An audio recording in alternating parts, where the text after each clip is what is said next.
Olá a todos, sejam bem-vindos ao podcast Pode Esclarecer do Conselho Regional de Lisboa. Hoje com um tema que nada tem a ver com os anteriores, em que vamos falar do futuro, mas que já está entre nós de uma forma algo bíblica. De facto, vamos falar de metaverso, filosofia e ética, com Luís Bravo Martins, licenciado em Comunicação Social, autor em Tecnologias Imersivas, trabalha numa startup em realidade aumentada para a indústria. Muito obrigado, Luís, por teres vindo. Agora farei um breve enquadramento do tema, porque me parece que é relevante para depois percebermos a conversa com o Luís. Segundo um relatório recente da Bloomberg, o metaverso é um mercado de 800 mil milhões de dólares. Embora alguns ainda estejam a debater sobre o que é realmente o metaverso, o volume de capital investido e a curiosidade em torno deste têm despertado a atenção de todos, de forma que ouvimos falar de metaverso para trás e para a frente, duvidando eu que muita gente perceba o que isso significa. Lembrar-se-á provavelmente que há quase 30 anos, e como a internet é ainda jovem e imatura, a plataforma online multimédia Second Life começou por fazer as delícias de muitos cibernautas na medida em que permitia, e ainda permite, agora com muito mais sofisticação, que as pessoas criassem um avatar para si próprias e tivessem uma segunda vida num mundo completamente virtual. Com o termo metaverso a invadir os mídia, em particular desde que Mark Zuckerberg alterou o nome da empresa Facebook para Meta, anunciando igualmente que este último será o futuro da internet, a verdade é que ninguém sabe exatamente o que este conceito significa, ou melhor, o que virá a significar, apesar de serem já muitas as tecnológicas, e não só, que começam a salivar perante as suas supostas intermináveis possibilidades. E para muitos, a plataforma Second Life poderá ser considerada como uma espécie de embrião deste metaverso. O termo não é de todo novo e o seu aparecimento está geralmente relacionado com o romance de ficção científica Snow Crash, publicado em 1992 por Neil Stephenson, no qual os humanos, enquanto avatares programáveis, interagem entre si e com agentes de software num espaço virtual tridimensional que funciona como um espelho da vida real e onde existem avenidas, casas, bares, lojas ou autoestradas, justamente com o nome de metaverso. Mas, antes de Snow Crash, já nos anos de 1980, o escritor William Gibson descrevia em Neuromancer um mundo digital acessível através de um terminal específico com alusões à realidade virtual, ainda antes de existir sequer tecnologia para tal. Apesar de, nesta obra, ser utilizado o termo ciberespaço e não metaverso. Todavia, e como assegura o capitalista de risco Matthew Ball, cujos ensaios que escreve desde 2018 sobre o metaverso se tornaram essenciais para líderes empresariais e observadores tecnológicos que estão a tentar compreender como este funcionará e como dele se poderão retirar lucros chorudos, o termo tem cerca de um século. O que é, no fundo, algo que nos deve fazer refletir, se considerarmos a evolução da sociedade desde o início dos computadores, nomeadamente o Spectrum, em que eu diria que aqueles que eram conhecidos como nerds, que estavam fechados em casa, sempre à volta de um computador, eram claramente uma minoria. Atualmente, os nerds são cada vez mais e estão em franca expansão, daí poder-se ou não falar numa nerdização da sociedade, na medida em que as soft skills, como agora se diz, sociais, estão a desaparecer e nós assistimos muitas vezes essa nerdização nos restaurantes em que, por exemplo, todas as pessoas estão agarradas a um smartphone ou a um tablet e nada falam umas com as outras e têm inclusivamente dificuldade em conversar. Isto será o futuro que queremos? Será aquela realidade com a qual nos identificamos? Mas antes disso, que será a parte final da nossa conversa com o Luís, vamos começar pelos conceitos essenciais e aí o primeiro conceito essencial que se levanta e de que toda a gente fala, ainda que nada saiba sobre ele, é o metaverso. O que é, no fundo, o metaverso? Bom, antes de mais, muito obrigado, João, pelo convite. Muito obrigado a todos também por estarem presentes e pelo interesse pelo tema. Eu começo por dizer que o metaverso não existe. Portanto, e isto é uma primeira revelação que é importante estabelecer, porque há muita informação, há muita comunicação sobre o metaverso, muitas empresas que se arrogam como sendo empresas que estão no metaverso e não é bem assim. Ou seja, a realidade virtual e empresas que trabalham em mundos de realidade virtual continuam a trabalhar em realidade virtual. E empresas que trabalham em serviços de blockchain, que trabalham em criptomoedas, que trabalham com NFTs, continuam a trabalhar com essas tecnologias. Portanto, estar no fundo a criar um grande saco que no fundo contém tudo isto e chamar-lhe metaverso não faz sentido. Faz sentido chamar o metaverso daquilo que de facto poderá vir a ser, algo que nós vamos definir como uma outra dimensão, um outro plano de existência, onde nós vamos participar, vamos interagir, e esse plano de existência digital hoje já existe na nossa experiência híbrida, onde temos ecrãs na nossa vida e onde nós interagimos através de plataformas como redes sociais, como motores de busca e outras plataformas, outras aplicações que nos resolvem problemas da nossa vida física através de dinâmicas digitais. Mas esta dimensão vai estar de forma consistente, de forma contínua e de forma disponível para todos, presente na nossa vida. Ou seja, o que é que isto significa? Significa que nós vamos ter então a oportunidade, através do metaverso, de interagir com espaços digitais, de interagir com objetos digitais e de interagir com representações físicas, representações digitais de pessoas físicas, na forma de avatares e também humanos digitais, em paralelo com a nossa existência física. Portanto, e esta é, se quiseres, a primeira grande visão que nós temos sobre o metaverso. Como é que isto vai acontecer? Nós não sabemos. Sabemos sim que Mas eu posso afirmar que o metaverso é pura e simplesmente uma segunda realidade? Eu diria, há muitas pessoas que dizem dessa forma, eu diria que é a nossa realidade expandida para, digitalmente, para o volume de mundos aumentados, virtuais, digitais, onde eu escolho participar e onde eu escolho estar. Então, no fundo, deixa-me fazer-te uma pergunta de jurista que nada percebe sobre o assunto, que é o metaverso não é uma segunda vida separada da primeira, é uma expansão da primeira no mundo virtual. É precisamente isso. E que influencia diretamente a minha vida física. Ou seja, hoje, por exemplo, Em que termos? Hoje já, por exemplo, hoje nós temos várias tecnologias que, se quiser, são building blocks, são os Legos que nos vão permitir. Tens de traduzir porque eu compreendo Desculpa, são os Legos que nos vão permitir construir o metaverso, vamos dizer assim. Eu trabalho, por exemplo, com tecnologia de realidade aumentada dentro da startup onde trabalho, e a realidade aumentada é o quê? É a sobreposição de um elemento digital a um objeto físico, ou seja, através de um telemóvel, ou no nosso caso, através de óculos, eu tenho a possibilidade de visualizar no espaço, espacializado, portanto, em 3D, um objeto. O que é que isto no fundo permite? Permite, por exemplo, que um espaço vazio possa ser um espaço de aprendizagem, onde eu, entretanto, vou interagir com um equipamento com o qual eu não consigo ou eu não sei operar, mas que passo a passo aprendo a operar ao interagir com o objeto digital. Porque os óculos, por exemplo, me permitem acompanhar os gestos, que me permitem que eu consiga alterar, no fundo, e novamente, despertar uma série de processos dentro desses mesmos equipamentos. Ou seja, isto o que é que permite? Que, de repente, um espaço, isto não estamos a falar do metaverso, estamos a falar de algo que nós fazemos hoje, por exemplo, permite que alguém consiga pegar num espaço vazio e, de repente, transformá-lo de forma a que esse espaço vazio deixe de estar vazio. E a minha experiência com aquele espaço se altere, experiência física, tendo em conta a minha experiência com a realidade ou com o objeto em realidade aumentada. Por exemplo, no nosso caso, no caso da startup onde eu trabalho, que é a KitaR, nós permitimos que, através de óculos, nas linhas de produção, trabalhadores de fábricas na indústria automóvel consigam, por exemplo, visualizar as instruções sobre aquilo que, no fundo, devem de fazer. Muitos deles já sabem, mas o tema passa por assim nós reduzimos erros.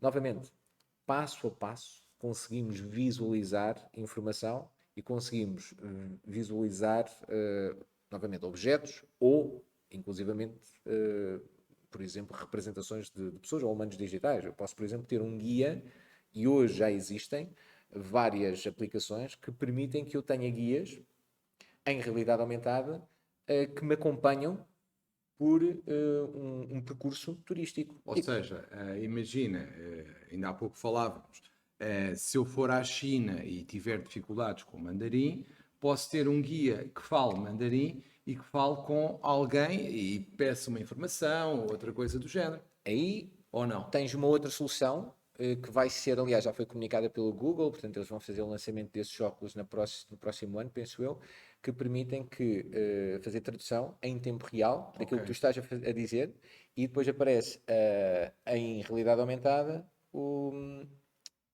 as legendas na tua língua.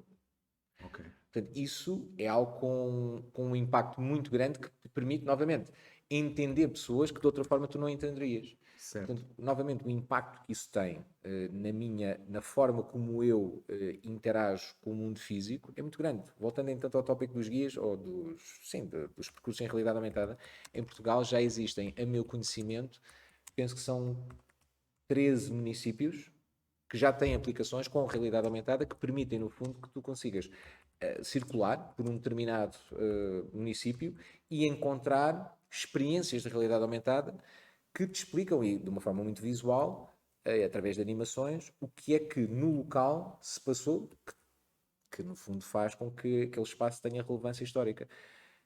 Isso é visualmente impactante a dois níveis. Primeiro, porque te cria uma memória, e esta é uma parte muito, muito importante. E o facto de criar uma memória faz com que de repente isso faça parte da tua vida passada. Tu, quando te lembras da forma como tu experimentaste, ou foste visitar aquele palácio ou aquela sala, portanto, tu lembras-te da experiência que tu viste em realidade aumentada. E essa memória está lá. E depois, para além disso, é uma memória partilhada, ou seja, haverá outras pessoas que irão invocar essa mesma memória. Uhum. Portanto, isto tudo para dizer o quê? É algo que faz parte da nossa vida. Por isso é que eu não digo é algo paralelo, é uma outra plataforma que nós estamos a criar. Não, não, não, não. Metaverso não é isso. Hoje nós temos várias plataformas, é verdade. Por exemplo, realidade virtual. Falávamos há pouco de realidade virtual. É diferente de realidade aumentada. Realidade aumentada é a sobreposição do elemento digital ao espaço No físico. fundo, o que tu me estás quase a querer dizer é quase uma espécie de, se chegaremos lá seguramente, que é a concretização dos sonhos. Eu estou a pensar numa coisa e de repente começo a concretizar essa coisa. Assim, hoje tu já tens a inteligência artificial generativa que permite fazer isso. Tu tens inteligência artificial, algoritmos como o DALL-E e como o Midjourney, que têm acessos que hoje são gratuitos, portanto vocês podem ir online e podem experimentar isto, em que vocês escrevem o que é que vocês querem, portanto vocês que dizem quero encontrar um sapo em cima de uma imagem de um sapo em cima de um cogumelo com um barrete vermelho a fumar um cachimbo e a inteligência artificial em 60 segundos gera essa imagem. Aliás, gera quatro imagens, quatro propostas, e depois vocês podem escolher.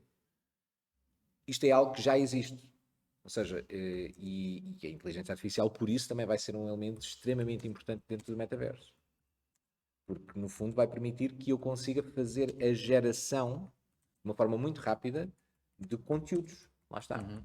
Aliás, hoje, uma das coisas que aconteceu com as redes sociais, na primeira década deste século, foi exatamente isso. Portanto, nós tivemos user-generated content, portanto, o conteúdo gerado pelo utilizador, é que fez a diferença. De repente, nós começámos a poder interagir com várias pessoas que interagiam, postavam, no fundo, partilhavam as suas opiniões através daquela plataforma que de repente dava ou amplificava aquelas mensagens. Portanto, eu conseguia fazer uma publicação, aquilo seguia para potencialmente milhares de pessoas, ou centenas, às vezes centenas de milhares de pessoas. Fantástico.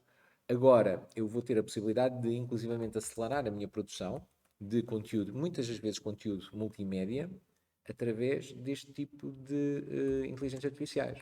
Portanto, sim, inteligência artificial é outro dos legos do metaverso. Da mesma forma também a realidade virtual que se separa da realidade aumentada pelo facto de não sobrepor, mas pelo facto de substituir. Portanto, estamos a falar dos óculos opacos, ao invés dos óculos transparentes de realidade aumentada. Portanto, os óculos opacos são de realidade virtual e, no fundo, colocam ou transportam o utilizador para um outro mundo digital. Onde, lá está, a memória pode ser, eu posso estar aqui contigo, mas em realidade virtual posso estar no Peru. Uhum. Sim. Ou, no fundo, no mar.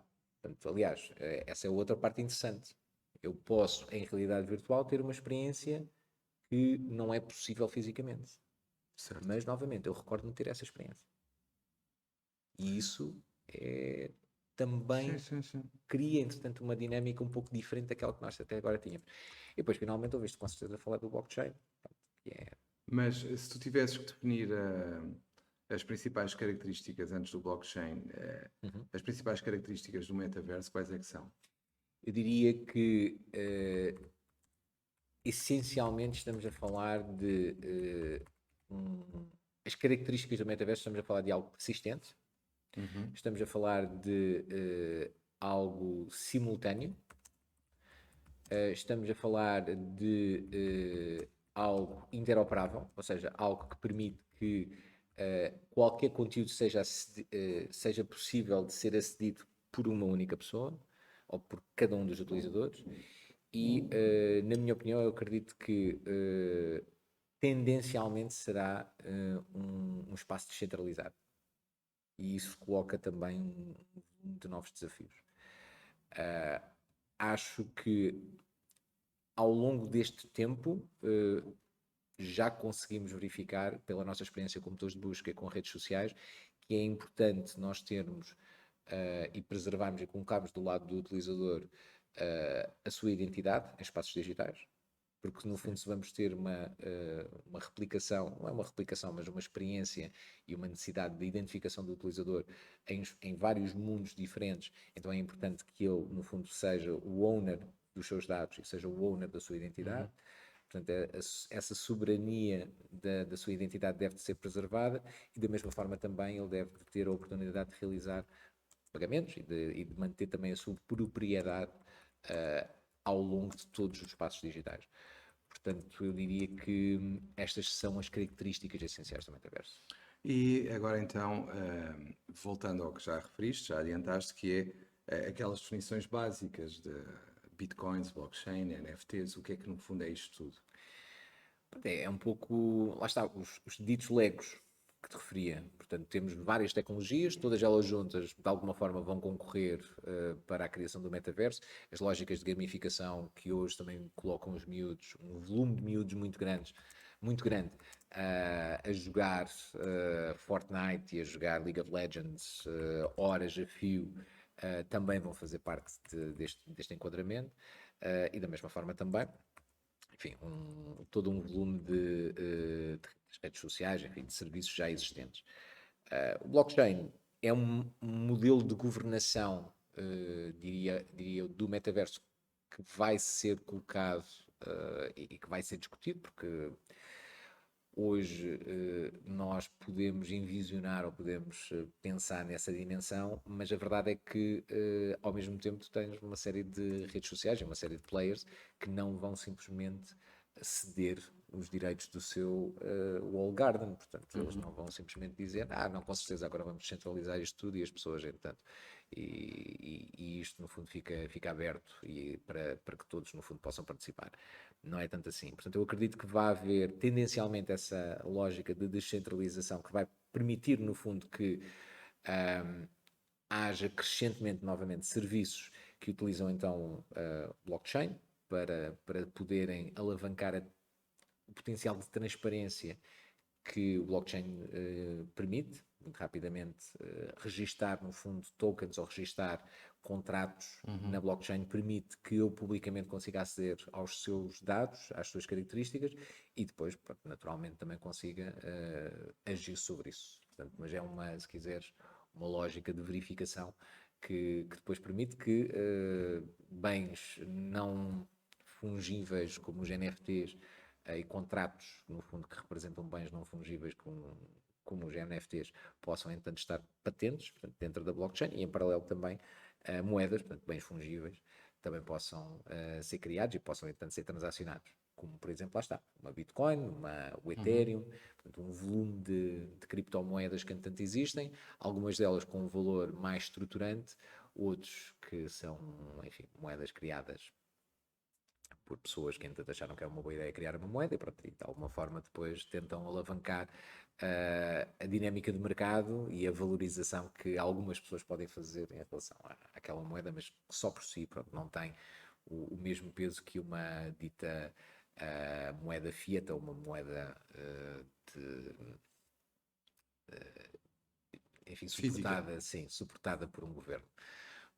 Portanto, nesse sentido, há aqui já um volume muito, muito grande de tecnologias. Pronto, e depois, inteligência artificial, em cima, temos um volume muito grande de serviços de inteligência artificial que hoje nos apoiam, nós não estamos neles, mas, por exemplo, para desbloquearmos os telemóveis, lá está, uma inteligência artificial reconhece os pontos da nossa cara. Nós temos inteligências artificiais que fazem o scour que fazem a análise das imagens que nós partilhamos nas redes sociais e nos sugerem quem são as pessoas que nós conhecemos que estão lá. Portanto, há um volume muito grande de tecnologias de inteligência artificial que nos vão permitir depois não só lidarmos diretamente, e esta é a parte importante, não só lidarmos diretamente com esta dinâmica digital e com os elementos digitais, mas inclusivamente a fazer a ponte direta com os elementos físicos que nós temos. Portanto, esta oportunidade não se trata apenas de sobrepor elementos digitais ao físico, trata-se inclusivamente de criar outro tipo de pontos, como por exemplo, integrar Internet of Things, portanto, sensores, objetos sensorizados e, no fundo, permitir que eu, à distância, consiga ativar, através de realidade virtual, equipamentos, Como em lógicas casa, importantes os eletrodomésticos, etc. exatamente. Por exemplo, numa fábrica, um dos modelos, isto no fundo a Hyundai, está a avançar com uma Factory of the Future e um dos projetos, por exemplo, que eles têm, um dos casos, é a oportunidade de... Mas deixa-me só fazer uma pergunta antes de esqueceres isso, só para pegar na questão das casas, que é uma questão que todos compreendemos facilmente, acho eu, que é, então, a questão de eu estar aqui e poder estar a comandar os stores em casa, o ar-condicionado, o que for, já é isso ou não? Sim, tu hoje já consegues fazer isso. Mas isso já é realidade aumentada? Não, o facto de tu conseguires fazer à distância isso com o teu telemóvel, Por exemplo, portanto, isso é uma aplicação que é tu uma tens, aplicação, sim. exatamente. Como é que se transforma em realidade aumentada? A possibilidade, por exemplo, de tu conseguires à distância ou no próprio local, independentemente disso, não estando em casa, mas estando, por exemplo, a realizar uma operação. Colocas óculos e, portanto, podes estar. No fundo, é pegar pôr os óculos e ir através dos óculos da casa e fazer as ligações e isso tudo. Em realidade, sim, em realidade aumentada, tu podes, no local, portanto, porque a realidade aumentada depende sempre da realidade física, ou Certo. implica a realidade física. Por exemplo, tu podes estar a fazer uma operação, uma cirurgia, com informação que estás a receber de sistemas e, por exemplo, fazendo a sobreposição da ressonância magnética sobre o paciente. Isto que eu te estou a descrever é algo que neste momento está a ser promovido pela Fundação Champalimaud. É um projeto que tem 2 anos e que está disponível, portanto, que está a ser promovido pelo gabinete de cancro da mama.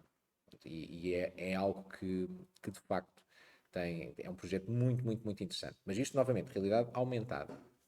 Realidade virtual é a oportunidade de, através de óculos de realidade virtual, se calhar médicos com 80 anos, com 85 anos, que já não têm, se calhar, a capacidade de segurar o bisturi, conseguirem ver, da mesma forma também no local, mas através de um robô, Ok. conseguirem ver aquilo que o outro médico também vê, conseguir ver a sobreposição da ressonância magnética e, inclusivamente, conseguirem operar Através à do robô. distância. Exatamente. Ok. Isso é virtual. Essa é virtual, porque, no fundo, eles estão a ver uma realidade que não é a realidade física que está à volta deles. Ou seja, e este é um tema muito importante, porque é que nós falamos de realidade virtual e não falamos de experiência virtual. Porque enquanto eu estou a ter aquela realidade, enquanto eu estou, desculpa, a ter aquela experiência, a minha memória vai ser daquela experiência. Ou seja, a minha realidade não foi outra. Vamos ver, quando eu estou, e quando esse médico está a fazer essa operação, ele na realidade, não, passa por pleonasmo, mas como eu coloquei, porque de facto denuncia isto, ele não está atento a tudo o que está à volta dele. Ele está atento àquilo que no fundo está a passar na outra sala onde ele está a fazer a operação. Portanto, ele projeta-se lá. E esse é um grande tema, porque de repente a vida dele, as memórias dele, a presença dele, passou para o outro lado. Quando isso acontece, há então aqui uma mudança muito, muito grande que transcende as experiências. Portanto, e por isso nós falamos de realidades e por isso é que isto é tão importante. Então, só para concluir, porque já vai longa a conversa neste primeiro episódio, só para concluir, o que nós muitas vezes chamamos de realidade virtual é uma experiência virtual. A realidade virtual é um conjunto de experiências que nós, no fundo, temos enquanto estamos ligados a um mundo de realidade virtual. Depois saímos, não é? Temos a oportunidade de sair e entramos dentro da nossa realidade física, que também tem um conjunto de experiências específico. Muito obrigado. Vamos continuar dentro em pouco sobre a realidade virtual, metaverso e tudo o que temos vindo a falar aqui. Muito obrigado por terem assistido e espero por vós no próximo episódio, novamente com o Luís. Muito obrigado.